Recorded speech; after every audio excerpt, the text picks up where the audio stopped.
के कई अवतार हैं, जैसे राम, कृष्ण, विष्णु, और उनके अलग अलग धाम जैसे साकेत, निकुंज, वैकुंठ धाम, गोलोक। तो सब एक जगह कहाँ जा रहे हैं? एक भगवान के अलग अलग लोक क्यों? कहाँ अलग है?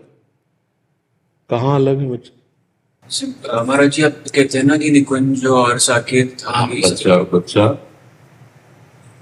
हम अपने प्रीतम को जब सखा भाव से देखते हैं तो वो किसी का पति है, पर मेरा सखा होगा कि नहीं होगा? नहीं होगा। अब जब वो हम सखा भाव से भज रहे तो हमारे लिए वो सखा है, पर वो है किसी का पति भी, वो किसी का पुत्र भी है, वो किसी का पिता भी है। जैसे दास्य भाव, सख्य भाव, वात्सल्य भाव, कांता भाव, गोपी भाव, सहचरी भाव, ये भगवान की प्राप्ति के, भगवान के प्रेम के भाव है ना। तो जिस समय हम अपने प्रभु को सखा भाव से भजेंगे तो वो मेरे दोस्त है। अब उसके लिए गोष्ठ वृंदावन में प्रवेश होगा आपको, जहां भगवान अपने सखाओं के साथ विविध प्रकार की लीलाएं करते हैं। अब जब हम अपने प्रभु को अपना पति मानेंगे, गोपी भाव, तो फिर कांत वृंदावन जो गोपी वृंदावन है उसमें प्रवेश होगा। और जब हम प्रियाजू की दासी का भाव करके प्रीतम को रिझाएंगे, प्रिया प्रीतम को, तब नवनिवृत्त निकुंज वृंदावन जाएंगे। जब हम अपने प्रभु को राम रूप में भजेंगे तो साकेत जाएंगे। जब अपने प्रभु को शिव रूप में भजेंगे तो कैलाश जाएंगे। जब अपने प्रभु को कृष्ण रूप से भजेंगे तो गोलोक जाएंगे। जब अपने प्रभु को प्रियालाल के रूप में भजेंगे तो नवनिवृत्त निकुंज वृंदावन जाएंगे। ये यथा माम प्रपद्यन्ते तास तथैव भजाम्य हम, जैसे मुझे जीव भजता है मैं उसके अनुभव में वैसे ही आता हूं। समझ पाए? तो हमारे भगवान अनेक नहीं है, हमारे भाव अनेक हैं, तो उसी के अनुसार भगवान दिखाई देते हैं। लाल चश्मा चढ़ाया तो लाल सृष्टि, हरा चढ़ाया तो हरी सृष्टि, हमारे चश्मे का भेद है। तो जब हम प्रभु को भाव में देखते हैं और जब हम कोई भाव नहीं देखते तो मुक्त हो जाते हैं, और भाव में देखा तो भक्त बन जाते हैं। भगवान में नहीं है कुछ, आप में है। आपने अपने को गोपी माना तो भगवान आपके कांत बन गए, आपने अपने को पिता माना तो भगवान आपके पुत्र बन गए, आपने सखा माना तो भगवान आपके सखा बन गए।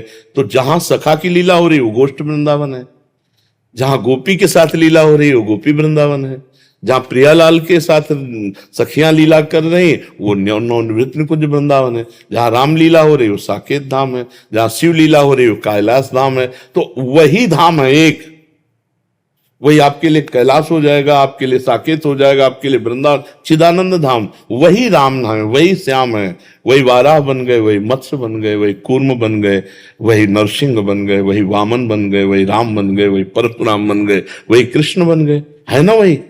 तो फिर संशय क्या है बच्चा? वैसे बहुत से पाप हुए हैं और हमको उनका दंड मिलना है उसी अवस्था में।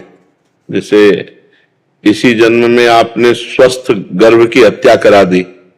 भ्रूण हत्या कोई ऐसी बिरली मां हो जो ना करवाए, बिरली ही कोई मां होगी जो ना करवाए, नहीं तो गर्भ हत्या, भ्रूण हत्या प्राय बहुत सफलतापूर्वक कराया जा रहा है, नहीं कराया जा रहा है। तो अब जब तुम हत्या जिस जीव की करवा रहे हो तो तुम भी गर्भ में सड़ने वाले रोगों से युक्त होगे और तुम्हारा विनाश होगा। जैसे कर्म करोगे वैसा भोग मिलेगा ना। तो माता पिता जो ये गर्भ हत्या करा रहे हैं, भ्रूण हत्या करा रहे हैं, निर्दोष बालक की हत्या हो रही है, वो बालक जन्मता तो अपने कार्य को प्राप्त होता ना, समाज के कार्य को प्राप्त होता ना। उसमें तुम दोनों का संकल्प मिला और उससे तो फिर तुमको भी उसी गर्भ में जाना पड़ेगा। और उस गर्भ में अगर वो हत्या करने वाले नहीं हुए तो कर्म तुम्हारा ऐसा निकृष्ट होगा कि तुम हत्या के बराबर ही रोज कष्ट भोगोगे, जन्म लेकर के भी, और या गर्भ में ही जितने दिन रहे तो उतने दिन में ऐसे डॉक्टरों से चेक करवाया, बोले अमुक जगह अमुक अंग अमुक, या गर्भ से ही अपंग, नेत्रहीन, कई तरह के कष्ट युक्त प्रकट। ये गर्भस्थ शिशु को आपने दंड दिया तो उसी लिए गर्भस्थ होकर के आपको दंड भोगना। बोले अभी तो बच्चा पैदा हुआ, 500 शुगर है, ये है, वो कष्ट है, वो कष्ट है। ऐसे कितने बच्चे होते पैदा होते ही कैंसर हो गया है उनको, कितने कष्ट होते, वो सब दंड होता है। अब अपने लोग कर्मों को तो जानते नहीं ना। अब जीव तो अविनाशी है, अविनाशी शरीर के द्वारा पाप कर्म किए तो जो जो शरीर मिलेगा उसमें उसको उसी अवस्था के अनुसार उसको दंड मिलेगा, उसी अवस्था के अनुसार दंड मिलेगा। तो कर्म तो भोगना पड़ेगा, जिस समय जैसा तुमने किया उसी का अधिक मात्रा में फल भोगना पड़ेगा।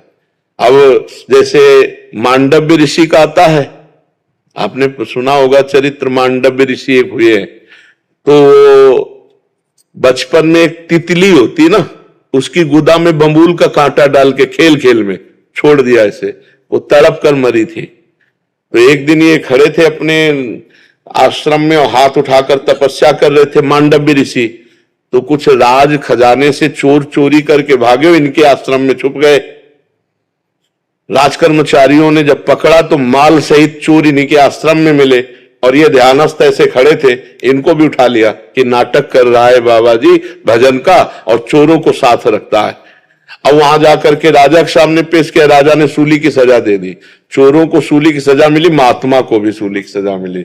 चोर तो मर गए समय पर, लेकिन महात्मा पद्मासन में बैठ गए। महाभारत में श्री कृष्ण द्वैपायन व्यासदेव जी के द्वारा लिखित कथा हम आपको बता रहे। तो जब दूसरे अपराधियों को सूली की सजा देने के लिए ले गए तो वहां देखा कि वो महात्मा पद्मासन में। तो राजा से प्रार्थना की कि कोई महात्मा आ गया, तो गौ ब्राह्मण आदि को आगे करके गए, विनय किया। तो मांडव्य जी ने कहा मुझे आपसे कोई मतलब नहीं, मुझे केवल सूली से निकालो, मैं सीधे धर्मराज से बात करता हूं। तो सूली निकली नहीं, लाख प्रयास किया गया, सूली काट दी गई।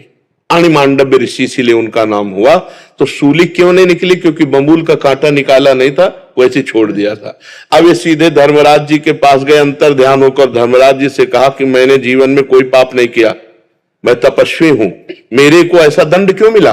तो उनका महाराज आप नाराज मत हुए, 8 वर्ष की इसी जन्म का ये अपराध देखिए, 8 वर्ष की अवस्था में आपने तितली की गुदा में बम्बूल का कांटा डाल के छोड़ दिया था। धर्मराज जी ने उनको, तो उनका पहली बात तो 8 वर्ष के बालक को बोध नहीं होता। मैं आज से नियम स्थापित करता हूं कि 14 वर्ष की अवस्था तक के बालक का कोई भी भागवतिक अपराध नहीं माना जाएगा। अगर 14 वर्ष की अवस्था के पहले कोई पाप किए हैं तो उसको अदंडनीय माना जाएगा, दंडनीय अपराध नहीं माना जाएगा। आज भी वो शास्त्रीय पद्धति लागू है और तुमने सही निर्णय नहीं किया, इसलिए मैं तुम्हें साफ देता हूं कि 100 वर्ष तक मृत्यु लोक में जाओ। तो वही विदुर जी के रूप में धर्मराज जी आए।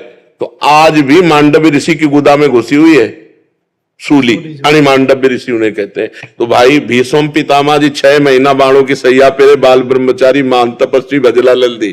तो बड़े बड़ों को अपने कर्म का फल भोगना पड़ता है, और जिस अवस्था में जो कर्म किए जाते हैं उन अवस्था का फिर दंड हमें मिलता है। और भगवान बड़े कृपालु है, ये जन्म दंड भोगने के लिए केवल नहीं है। हाँ, भगवान का नाम जप करके हम संसार से मुक्त हो जाएं, हम भगवान के चरणों के प्रेमी भक्त बन जाएं, इसलिए है। तो हम कर्म परंपरा को नष्ट करने के लिए आए, भोगने के लिए केवल नहीं आए। इसलिए खूब नाम जप करो, राम कृष्ण हरि जो प्रिय लगे भगवान का नाम, और हम भगवान को प्राप्त हो जाएं। भगवान के नाम में इतनी सामर्थ्य है जो हमारे सारे कर्मों को भस्म कर दे। नाम संकीर्तनम यस्य सर्व पाप प्रणाशनम, भगवान का नाम कीर्तन ही समस्त पापों का नाश कर देगा। तो इसलिए खूब नाम जप करो, और ये कर्म परंपरा का ही नाश करके हम भगवान से मिले। बहुत जन्म हो गए भगवान से बिछड़े हुए, अब ये जन्म हम अपने प्रभु से मिले।